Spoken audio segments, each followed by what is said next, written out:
Okay, so the next venture, next project, or maybe vision, we'll just keep it a vision, that I'm talking about is going to be the sports bra.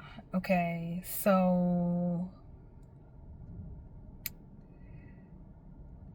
if you're new here, I used to run track. And in high school and college, I could never find a sports bra that was supportive enough to hold me, right? It was a lot. Okay, I always had to wear two, and it still wasn't enough. And so after I graduated college, I was like, you know what, I'm going to make a sports bra because this is ridiculous. There's something out there on the market. And knew that to be true because in college I got with my coach, I got with our equipment manager. We were sponsored by Nike. We went to Nike. We were like, hey, what's the best sports bra you have? It wasn't good enough for me. Then we researched what Serena Williams was wearing. It wasn't good enough. Then I think she was sponsored by Nike, actually. And then it was just one day I went to Dick's Sporting Goods and was in the bra section, started a conversation with this lady, and she was like, oh, you should try Title IX, which is this women's brand. I don't know if they're around anymore, but Title IX had this high impact sports bra fastened in the front. My teammates called it a bulletproof vest. It's hilarious. But it worked better than the other bras that were on the market, but it still didn't do everything that I needed it to do to support me fully. But I mean, that's what I wore in college. And so after college, I'm like, I need to make a bra. And so I remember one day, maybe a couple years later, back in Vegas, found out about this firm that like took your idea, put together like a write-up for you to either take it to brands so that you could license it. That's what it was. They put together a package so that you can take it to brands, your idea, your product, put it together so that you could get a licensing deal. Well, I knew what I wanted the bra to do, but I didn't know how it would function. I didn't know how it would work and what I would use, right? I didn't know the specifics. I just knew what I wanted it to do. So it explained what I wanted it to do, but I didn't have a prototype. I didn't have anything made. So it was kind of like, in hindsight, I was like, well, that was kind of a waste of money because I don't know how this is going to work, right?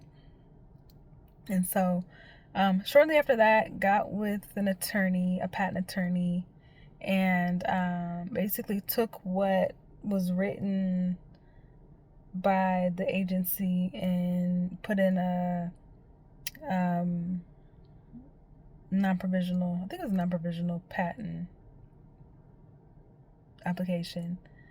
And so it was good for a year, right? At least the idea was good for a year, protected, while I found out how to put together what I was forming in my mind, right? Like what I wanted the bra to do, but I wasn't really quite sure how I was going to do it.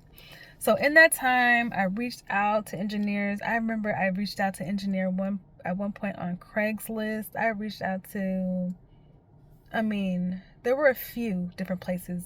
At one point, I reached out to one of my engineering friends who, actually she was a old high school teammate of mine. She ended up being the president of the National Society of Black Engineers. I even hooked up with her. I was like, girl, this is my idea. She's like, oh wow. I'm like, do you have anyone that can help me? She paired me up with somebody. They ended up not being able to help me. And then in hindsight, it's like they're all men, right? They're all guys. And I didn't even think anything of it. I'm like, oh, they're an engineer, they can help me. No. They were not helpful. And then one day, God, Holy Spirit, showed me what I could use, like different things I could use to put together to create this bra, right? And mind you, this is futuristic. Like, you ain't seen nothing like this, okay? And so I'm like, okay, where do I go to put these things together? How can I put these things together? How can they fit together? Like, it was kind of bracking my brain a little bit, but I was like, you know what? Eventually it'll come. So fast forward to the pandemic. Or did something else happen before then? Oh, before then, I reached out to a friend who works for Shark Tank, and he was like, you need to find out if your product is viable. Like, you need market research. And I'm like, I'm the consumer. I'm the one that would buy this product. Of course it's viable. I need it. Like, but I took his advice, and I remember, like, right before the pandemic, I think it was 2019. Yeah, it was 2019. For my birthday, I was on Facebook and I was like, take the survey, women. Take the survey. And guys, send this to the women in your life. If I get 100 responses, I will be giving out a couple of gift cards. So I did that for my birthday, and I ended up getting exactly what I needed. I got research. It was the beginning of my research and development phase. And then shortly after that, got back with the guy, my friend, and I was like, okay.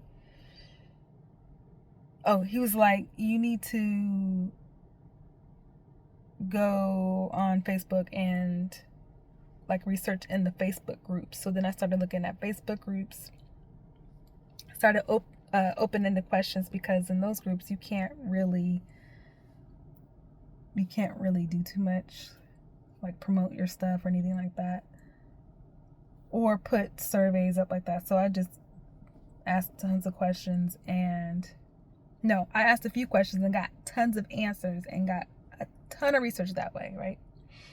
So I got all this research, and then pandemic hits, and I have this idea to make another type of sports bra, one that could sell today, like literally can go sell in the market right now. It's not futuristic. It's not, you ain't gotta explain it, nothing like that.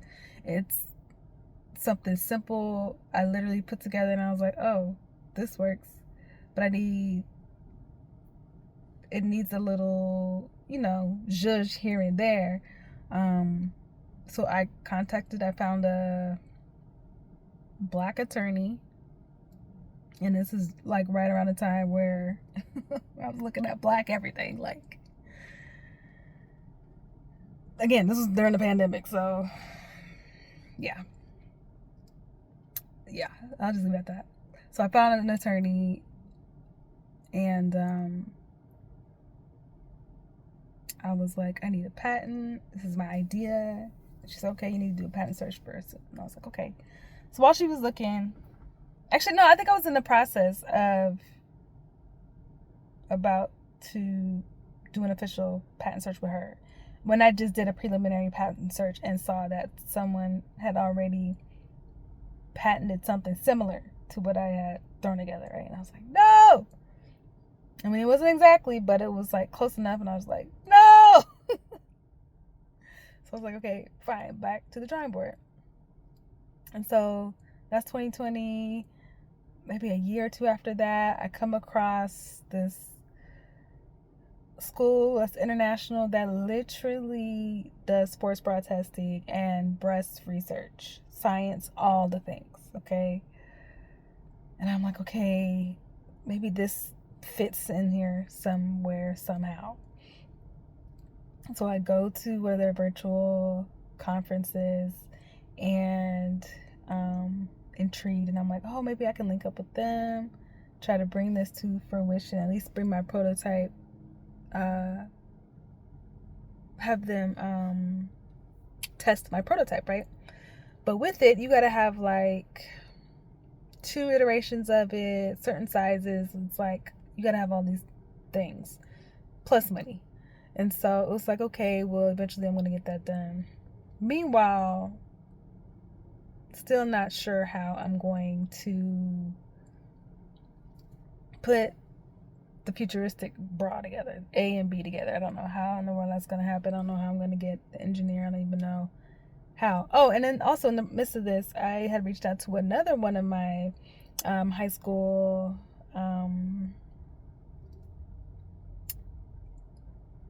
I was about to say athletes, one of my high school teammates who happened to be an engineer as well. She worked in exercise science in this particular field, and she gave me some really good information. And then a lot of information I really didn't understand. I didn't read. I couldn't read. I didn't understand it. This is the jargon. And it was so much. And I was just like, I will pay you to help me do this. Like, whatever your fee is. And we worked on it for a little bit. And then she ended up getting another job. And she was like, oh, I guess it was a conflict of interest or whatever. So, she helped me to a point. Again, this is during the pandemic. Okay, and then so fast forward back to the university, getting information. Oh, so then I was like, okay, well, why don't I try to get funding to do my own sports bra research using the technology that the university uses, because they can sell you the technology and you can do your own research. And I was like, well, I can do that. I can make a bra testing lab. Like, I had it all. I put together this pitch and everything. I was like, okay, I'm gonna get funding for that. Reached out to a couple of investors, no response, or it was just a no, or it was like, oh, it's too early type of thing. So just like, okay, back to the drawing board. So then I went to a conference where I ended up meeting VP of a really big sports brand. Okay, and I was just like, he was doing a talk, and I introduced myself afterwards, and I was like, hey, I have this idea. Can you help me? I'm trying to license it, basically, was what I was saying. And he's like, oh, well, we don't really, and they don't really do sports bras like that. And he's like, oh, well, but, another brand does. And I was just like, oh, okay, well, whatever you think. And I was like, well, I don't mind working with you guys. And that was a big mistake. I should have just been like, yes, please, that brand. Yes, please, yes. But no, I was trying to be modest and humble and all. What a mistake. It's like God will literally lead you to the door. And it was just like, okay, yeah, fumble that for sure. Because after I got back home, I reached out to the guy. I was like, hey, followed up with him, and he was like, oh, we're not doing that type of thing right now, because he was in charge of like the innovation part of this brand. It's like, oh, we're not doing that right now, or whatever. And then like later on, I followed up with the brand he was gonna hook me up with, and no response. So it's like, okay, great. Back to the drawing board again. And so every time I revisit it, because it's been over 10 years now, you trying to get this to market. Every time I revisit it, I get a little bit more information. I get a little bit further. I get a little bit more research, and then it's like, okay, stop, and then move on to the next thing. And that's just how it's been for a lot of the visions that I've been given, a lot of the ideas, a lot of the business ventures. It's been traction, but then sometimes there's been opportunity, and I just have not been able to accept it, or just not been able to recognize it, or just disobedient is the only way I can say it. So that's all I got. No other words around that. So, but it's all like opportunity for me to learn, because trust me, I've learned from past misgivings, unbelief, lack of faith. I've learned. Trust me, I've learned my lesson. But again, I still have hope. There's still time. I mean, again, there's nothing on the market like what I'm trying to construct. It's just a matter of time, opportunity, people, money, and it will be